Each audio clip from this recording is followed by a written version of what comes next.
2012 থেকে এই পর্যন্ত স্টান্ট করছি, অনেক চড়াই উতরে পার করে এসেছি এবং এই গ্র্যান্ড ফিনালেতে বিজয়ী হতে পেরে আমি আনন্দিত। এবং যারা স্টান্ট করবেন টোটাল সেফটি নিয়ে করবেন, যাতে আমাদের এই নামটা খারাপ না হয় স্টান্ট রাইডারদের, কারণ এটা এমনি এরকম একটা রিস্কি গেম এবং পাবলিক প্লেসে না করাই ভালো, একটা নিরিবিলি প্লেসে করবেন এবং যারা স্টান্ট করে বা প্রফেশনাল লেভেলে তাদের থেকে অবশ্যই সাহায্য নেবেন। Thank you. So it's been a very exciting journey with Pulsar Stuntmania, and when we were thinking of the concept and we were thinking of bringing it to Bangladesh, we were thinking how is this going to happen, but with the collaboration of all the young people of the country who enthusiastically participated, and NTV and Viber, Bioscope, all our media partners, they've lent such a support and they've pulled off a grand show, and we're really happy with how things have turned out, and the grand finale was live telecasted, and congratulations Kayum, you deserved it. And it's been hell of a journey. Like, I'm too overwhelmed right now to even give you specifics, but it's been an amazing journey, and thank you. Bike BD has been very supportive, and it's been our official partner, and our event was covered with them extensively, so thank you so much. একটা জিনিস বলে রাখি, শুভ্রভাইয়ের সাথে যখন first আমার পরিচয় হয়, যেটা 2013 সালে, তখন এখানে কন্ট্রাক্টার্সের স্টান্ট পারফরমেন্স ছিল, ওখানে মিথুন ভাই ছিল, কায়ুম ভাই ছিল, হ্যাঁ খেয়াল নাই, তাহলে কায়ুম ভাই ছিল। 7 বছর ধরে ভাই এখন পারফর্ম করে যাচ্ছে। সো কি লেভেল ডেডিকেশন থাকলে 7 বছর স্টান্ট করে। So hats off to him and hats off to hunt riders, and যারা পারফর্ম করে, যারা জিততে পারেনি তাদেরকে হ্যাটস অফ যে তারা এই টপ 10 পর্যন্ত আসতে পেরেছে। ইন দ্য নিয়ার ফিউচার, আজকে না হোক হয়তো সেকেন্ড ডে সেশন আসবে, অন্যান্য ব্র্যান্ডের সাথে স্টান্ট পারফর্ম করবে। Thank you brother, and wish you all the very best. Hello bikers, আমরা এখন আছি পালসার স্টান্টম্যানিয়ার গ্র্যান্ড ফিনালের রাউন্ডের, এবং আমরা অলরেডি রেজাল্ট জেনে গিয়েছি। সো এখানে আছে জেনিত কেবিআর ফ্রম কেবি রাইডার্স, হন্ট রাইডার্সের মিথুন ভাই এবং রোড রাইডার্সের হাসান সেতু ভাই।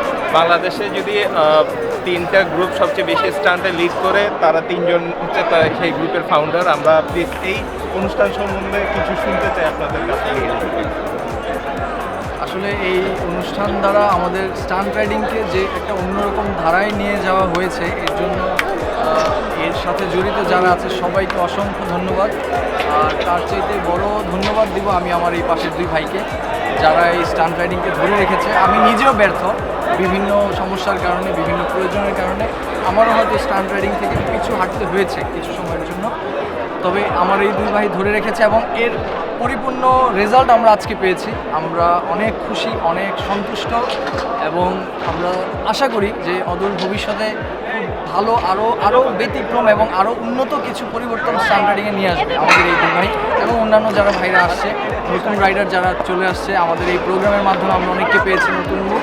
আমরা দোয়া করব যাতে তারা আমাদের এই স্টান্ট রাইডিংকে একটা নতুন প্ল্যাটফর্ম তৈরি করে দিতে পারে বাংলাদেশে। এতবার টেস্টাম রিয়েলিটি শো হয়েছে, তো তার জন্য আসলে আমরা বাংলাদেশি বাইকাররা অনেক উপকৃত, এবং আমি চাবো যে বাংলাদেশের স্টান্ট রাইডিংটা যেন স্পোর্টস হিসেবে স্বীকৃতি পায়, এবং যেই নতুন একটা আইন বাংলাদেশে প্রচলিত হয়েছে, সেই আইনটা নিয়ে যদি কিছু বলতে চাই, যে সেটা হচ্ছে যে আসলে আমাদের স্টান্ট রাইডারদের সবারই কিন্তু ড্রাইভিং লাইসেন্স আছে, কিন্তু তাদের কিন্তু বাইকগুলো একটু মডিফাইয়ের কারণে কিন্তু অনেক সময় রাস্তায় সার্জেনরা কিন্তু একটু প্রবলেম করে থাকে। তো আমি চাবো যে আসলে এইসব হ্যাসেলগুলো যেন আমাদের স্টান্ট রাইডারদের না করতে হয়, বিকজ তারা কিন্তু অনেক সেফটি ইনশিওর করে বাইক চালায়, এবং তারা কিন্তু প্রপার সেফটি গার্ড, এলবো, জুতা, হেলমেট, এবং তাদের সবচেয়ে বড় জিনিস তাদের সবারই ড্রাইভিং লাইসেন্স আছে। এটা হোক রোড রাইডার্স হোক, কেবি রাইডার্স হোক, হর্ন রাইডার্স হোক, যে টিমই হোক না কেন, সবাই আমরা একই সাথে একই প্ল্যাটফর্মে কাজ করতে চাই সবসময়, এবং একই গ্রাউন্ডে আমরা থাকতে চাই।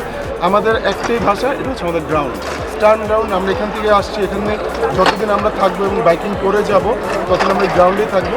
সবাই আমাদেরকে সাপোর্ট দিবেন, ওই স্টান্টটাকে একটা লিগেল ওয়েতে, লিগেল স্পোর্টস হিসেবে যেন বাংলাদেশ স্বীকৃতি পায়, সেটা আমি চাই। Thank you so much, thank you Sourav ভাই এবং বাইক বিডিকে।